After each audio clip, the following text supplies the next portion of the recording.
안녕하세요. 자유 유튜브입니다. 오늘은 미국과 중국의 무역전쟁이 우리에게 불을 거머쥘 수 있는 기회를 제공할 수도 있다는 이야기를 한번 해볼까 합니다. 지금 한국 경제가 나락으로 빠져들고 코스피가 폭락하고 있습니다. 그리고 환율이 폭등하고 있죠.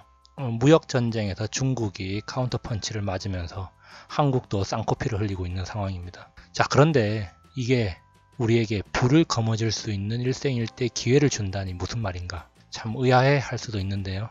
우리는 이 트럼프가 벌이고 있는 무역전쟁의 내막을 좀 알 필요가 있습니다.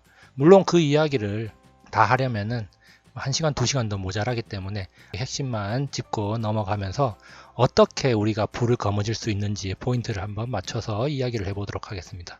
자, 먼저 본론으로 들어가기 전에 좋아요 버튼과 구독 버튼 눌러주시면 감사하겠고요. 자, 화면에 보이시죠? 자, 호시우보의 자세, 그리고 낙관론자가 되어야 된다고 제가 이야기하고 있습니다. 이 호시우보란 소처럼 신중하게 걸으면서 호랑이처럼 주시한다는 뜻입니다. 주변을 신중하게 살피면서 나아가고 호랑이처럼 날카롭게 주변을 살피라는 말이죠.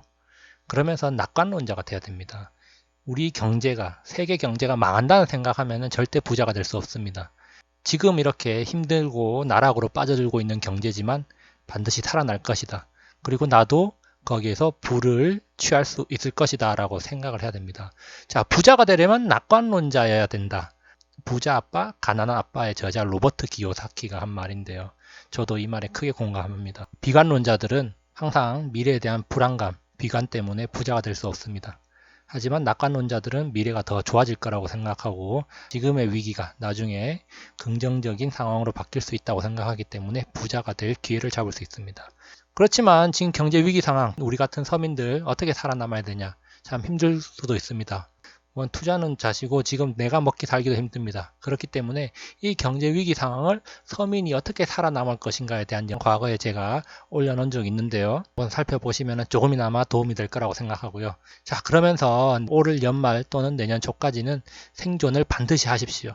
그리고 생존을 하면서 반드시 투자 자금도 확충하는 그런 노력을 기울여야 됩니다. 그리고 또 한 가지 기억해야 될 것. 자, 큰 위기가 있은 이후에는 항상 기회가 있어 왔습니다. 우리가 과거를 한번 생각해 본다면 IMF가 있었죠. 자, 그리고 2008년 글로벌 금융위기가 있었습니다. 자, 그때 우리나라 다 망하고 세계 경제가 다 망하는 줄 알았지만 결국에는 2년, 3년도 안 돼서 다 극복을 하고 그때 기회를 잡은 많은 사람들이 신분 상승을 이뤄냈습니다. 그리고 그때 기회를 잡지 못한 사람들은 나락으로 떨어질 수밖에 없었죠. 그렇기 때문에 우리는 지금 이 위기 상황에서 준비를 해서 신분 상승의 기회를 잡아야 된다. 자, 제가 이 말씀드리고요. 자, 그러면 본격적으로 한번 이야기를 해보도록 하겠습니다. 미국과 중국 무역전쟁이라고 쓰고 패권 다툼이라 부른다. 다시 말해서 지금은 표면적으로는 무역전쟁이지만 사실 패권 다툼입니다. 자, 과거에 러시아, 즉 소련이 미국 GDP의 40%까지 쫓아왔을 때 미국은 소련을 해체시켰습니다.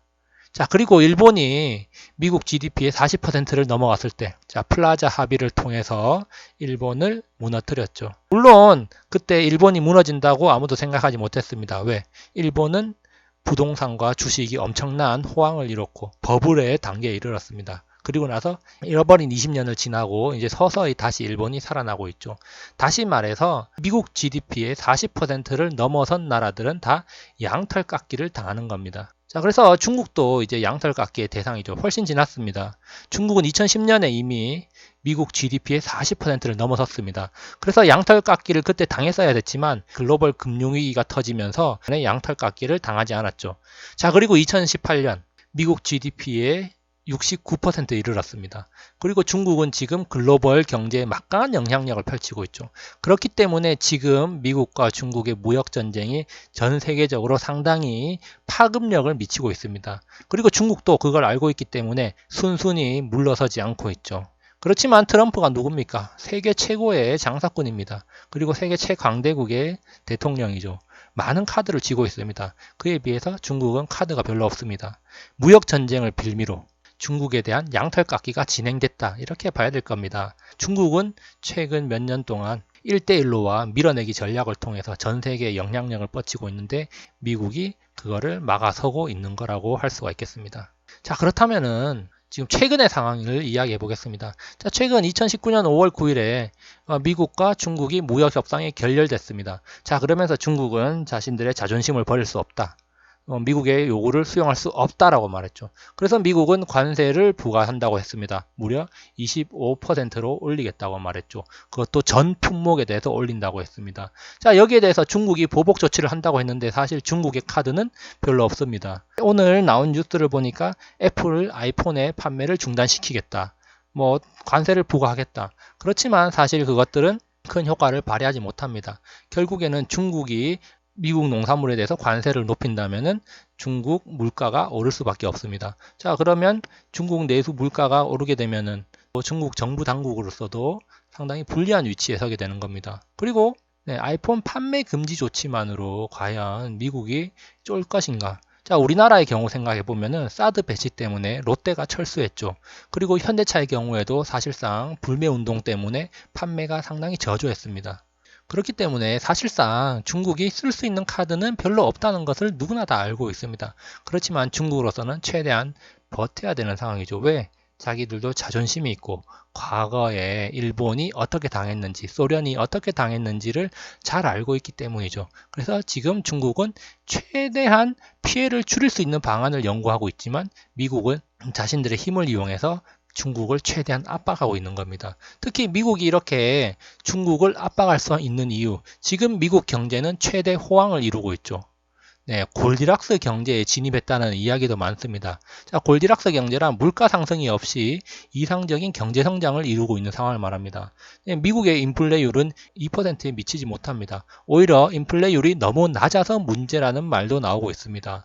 자, 그리고 지금 미국의 경우에는 법인세와 소득세를 인하시켜 줬습니다. 자, 그래서 사람들이 쓸 돈이 많습니다. 기업들도 돈이 남아 돕니다. 자, 그래서 직접 투자를 하고 노동자들의 임금을 올려주고 그런 식으로 내수 경제가 활성화되고 있습니다. 이 법인세와 소득세를 인하함으로 인해 가지고 재정 적자가 나는 것을 오히려 중국 제품에 관세를 부과함으로써 이걸 만회하는 또 그런 전략도 취하고 있습니다. 자, 그런데 우리가 여기서 주목해야 될 점, 미국 중국 제품에 관세를 부과했는데도 지금 낮은 인플레이션이란 말은 중국에서 제품 단가를 낮추면서 아니면은 위안화 가치를 평가절하시키면서 지금 상쇄시키고 있다는 거죠. 다시 말해서 중국이 제살 깎아먹기를 하면서 지금 미국의 관세 부과 조치에 대응하고 있다는 겁니다. 그렇기 때문에 결국에는 제살 깎아먹기를 계속 하다 보면은 피를 너무 많이 흘려서 쓰러질 수밖에 없는 상황이다. 또 특히 미국은 지금 세계 1위의 오일 생산 국가로 변모했습니다. 오일은 사실상 글로벌 인플레이션을 좌지우지할 수 있는 원자재이기 때문에 미국이 이 오일 생산을 통제할 수 있는 권한을까지 가졌다는 거죠. 미국은 더 막강해진 국가로 변모해 있다는 사실이죠. 그렇기 때문에 경제적인 면에서 중국은 절대로 미국을 이길 수 없는 겁니다. 그래서 사람들이 미국의 요구를 중국이 따를 수밖에 없을 것이다 라고 전망하고 있고 중국도 그걸 알지만 자존심이 있기 때문에 버팅기고 있죠.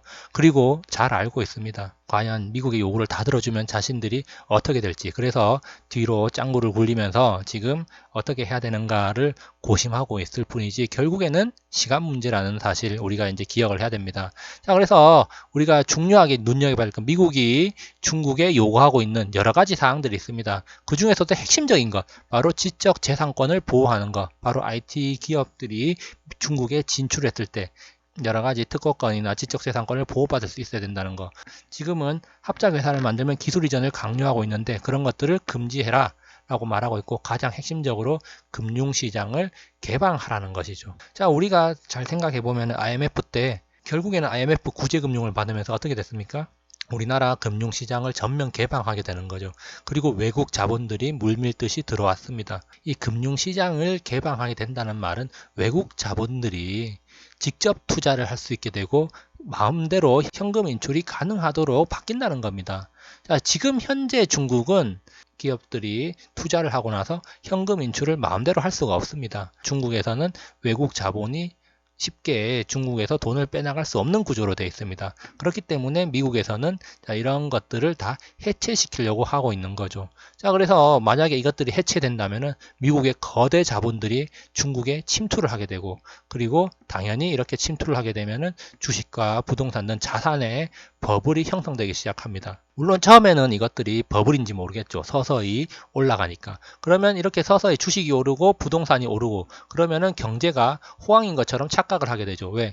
주식으로 돈 번 사람들, 부동산으로 돈 번 사람들이 돈을 많이 쓰게 되겠죠. 그럼 내수 경제가 돌게 되고 중국 경제는 또다시 호황을 맞게 됩니다. 그래서 돈이 돈을 만드는 유동성 장세가 또다시 한번 연출되는 거죠. 결국에는 이것이 자산 버블이 형성되고 언젠가는 터지게 되겠죠. 물론 그게 언제 터질지는 모르는 겁니다. 자, 그래서 우리는 이런 시나리오를 한번 생각해 봐야 됩니다. 결국에는 미국이 중국에게 이길 것이라는 건 기정사실화되어 있습니다. 물론 중국이 끝까지 미국에 굴복하지 않는 시나리오도 있지만 그렇게 된다면은 중국과 미국 뿐만 아니라 전 세계 경제가 나락으로 빠지는 거라고 볼 수가 있기 때문에 그런 시나리오는 생각하지 않는 게 좋고요. 결국에는 미국이 패권을 쥐게 될 것이다 라는 전제를 우리는 깔고 가야 됩니다. 자, 그렇다면은 우리나라는 지금 어떤 상황인가? 아주 피해가 지금 막심하고 경제가 나락으로 빠져들고 있습니다. 왜 미국과 중국의 무역전쟁 때문에 나락으로 빠져들고 있는가?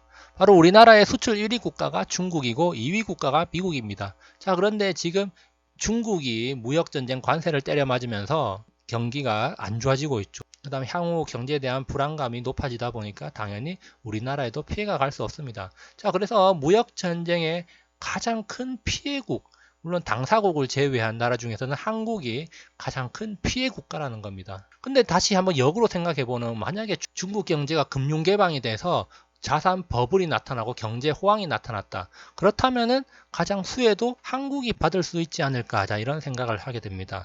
왜 우리나라의 많은 기업들이 중국 기업들하고 경쟁하고 있는데 자, 중국 기업들이 우리나라 기업들과의 경쟁에서 이길 수 있는 이유는 보조금을 많이 받기 때문이죠. 자, 중국 정부에서 지원을 많이 해주니까 저가 공세를 펼쳐도 살아남을 수가 있는 겁니다. 그런데 이제 지원금을 덜 받게 되고 부실 기업들이 퇴출된다면 우리나라 기업들에게도 기회가 될 수 있을 것이다. 그렇기 때문에 우리나라는 수혜 국가가 되지 않을까. 자, 이런 생각을 해보고요. 과거 일본과 우리나라가 제조업에서 경쟁할 때, 자, 일본에 버블이 왔을 때 우리나라도 호황이 왔습니다. 결국에는 옆에 주변국들이 잘 사니까 중간에 끼어있는 우리나라도 어느 정도 콩고물을 얻어먹을 수 있다는 거죠. 자, 그렇지만 우리는 여기서 만족하는 게 아니라 자, 중국 금융시장이 개방되고 자산 버블이 형성되고 그 다음에 4차 산업혁명이 본격적으로 시작된다면은 IT 버블 이후에 가장 큰 버블이 올 걸로 예상되는데요. 자, 중국과 미국의 직접 또는 간접적으로 투자를 할 수가 있는 상황이 오는 겁니다. 부동산을 사라 이런 말이 아니라 아까도 말했지만 금융시장이 개방된다는 것은 외국 자본들이 주식 투자에 엄청난 돈이 밀려들 가능성이 높다는 겁니다. 그렇기 때문에 우리도 중국이나 아니면 미국 금융회사에 직간접적으로 지금 투자를 할 수 있게 되겠죠. 지금도 많은 사람들이 해외 주식 투자 많이 하고 있습니다. 아니면은 ETF를 통해서 간접적으로 투자를 많이 하고 있죠. 자, 그렇기 때문에 우리는 만약에 중국 경제 호황 4차 산업혁명이 본격적으로 시작되면서 자, 버블이 시작된다면은 그 부를 함께 누려야 된다는 겁니다. 자, 버블 시기에는 모든 자산들이 다 오르죠. 자, 그렇기 때문에 주식이든 부동산이든 직간접적으로 우리가 투자를 해야 된다는 겁니다. 자, 그래서 아까 전에 제가 처음에 이야기했습니다. 자, 이 불경기, 경제 침체에서 꼭 살아남아서 나중에 가시를 먹을 수 있는 준비를 해야 된다는 거. 자, 그런데 그 준비가 그냥 살아남는다는 것만 되는 게 아니라 투자할 만한 여유 자금을 만들어 놔야 된다는 겁니다. 적든 많든 그걸 가지고 투자를 해서 계속해서 불려나가는 그런 연습을 해야 되는데 그래서 제가 이야기했습니다. 자기계발 미리미리 공부를 해야 됩니다. 어떻게 투자를 하고 어떻게 어디에서 투자를 하고 투자하는 방법에 대해서 자기가 공부를 해야지 다른 사람 누구한테 들었을 때 그걸 이해하고 제대로 투자할 수 있는 겁니다. 자기가 모르는 상황에서 듣고 투자한다는 것은 온전하게 자기가 번 게 아닌 거죠. 그 돈은 언제든지 또다시 잃을 수가 있기 때문에 자기가 공부를 해야 된다는 겁니다. 자, 그래서 우리는 이렇게 이제 준비를 해야 된다는 거고요. 자, 그렇다면 가장 궁금한 거. 자, 과연 언제가 그 기회의 시기가 될 것인가? 이게 가장 궁금합니다. 이 무역 전쟁이 언제 타결이 돼가지고 중국에 서서히 버블이 시작되는가? 트럼프는 지금 예측을 불가합니다. 될 듯 안 될 듯 맨날 그런 식으로 협상을 하죠. 자, 그러면지만 많은 사람들이 예측하기로 질질 끌고 가더라도 2020년 자, 대선 전에는 무역 협상이 타결될 것이다 라고 보고 있습니다. 자, 그렇기 때문에 그 가장 가능성 있는 시기로 2019년 말이 되겠죠. 자, 2019년 말에 타결이 돼야지 2020년에는 또다시 미국 경제 호황이 찾아오면서 트럼프가 재선을 하는데 좋은 조건이 형성될 수 있다고 보기 때문입니다. 자, 그리고 지금 한국 코스피가 폭락을 하고 있죠. 자, 그런데 월봉을 보면은 지금 월복 쌍바닥을 만들려는 기조가 아닌가 이렇게 이제 생각이 드는데요. 지금 2018년 말에 한번 쌍바닥을 찍고 반등을 했다가 또다시 지금 내려가고 있는 상황이죠. 자, 그러면은 이렇게 올라간다고 보면은 자, 이렇게 쌍바닥을 만든다 보면은 한 달, 두 달, 세 달, 네 달쯤에 다시 이렇게 올라가지 않을까. 그러면 이렇게 쌍바닥을 만들고 올라가 준다면은 상당히 큰 폭의 상승도 한번 기대해 볼 수 있지 않을까 이런 생각을 하게 되는데요.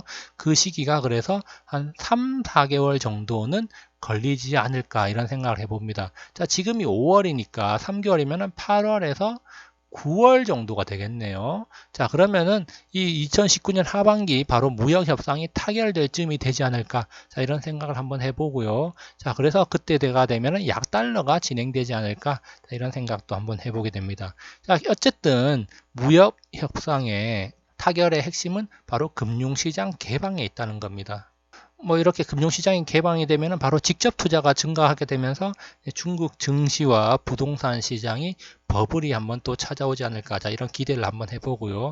그러면 우리도 콩고물을 얻어먹을 수 있다. 이런 생각이 됩니다. 그리고 마찬가지로 중국 경제가 나아지면 한국 경제도 좋아질 수도 있다. 자, 이렇게 보고요. 지금 차트상으로 3, 4개월 뒤에는 한번 다시 이제 상승 모드로 가지 않을까. 자, 이런 생각을 한번 해보게 됩니다. 자, 그리고 그렇지만 또 한 가지 우리가 한번 유심히 관찰해야 되는 거. 지금 아직까지 중국은 간접 투자만 가능한데도 불구하고 중국에 대한 지금 해외 자본이 상당히 증가하고 있다는 것도 여러 가지 데이터를 통해서 확인할 수 있습니다. 그렇기 때문에 이렇게 무역 전쟁이 진행되면서 세계 경제가 불안하다고 해도 우리가 투자에 대한 관심을 가지고 투자를 이어간다면은 관심이 좀 더 높아질 수밖에 없고 나중에 기회가 왔을 때 제대로 잡을 수 있지 않을까 이런 생각을 해보게 됩니다. 다시 한번 말하지만 그 시기가 언제가 될지도 나도 모릅니다. 하지만 우리는 인내심을 가지고 때를 기다려야 됩니다. 왜? 낙관주의자만이 바로 부자가 될 수 있기 때문입니다. 세계 경제는 망할 거야. 지금 이제 우리나라 망하게 생겼어. 자, 그런 생각을 가지면은 되던 일도 안 됩니다. 자, 결국에는 이 시기를 지나면은 골디락스 장세를 지나서 버블 시기가 올 것이다. 그 버블 시기에 우리는 신분 상승을 할 만한 부를 쌓을 수 있을 것이다 라는 한번 기대를 가지고 희망을 가지고 지금 이 시기를 극복하고 올해 말 내년 초까지 버티면서 자본금을 최대한 확보해 두기 바랍니다. 자, 이에 대한 또 다른 이야기는 다음 영상에서도 한번 더 다뤄보도록 하겠습니다. 네, 감사합니다.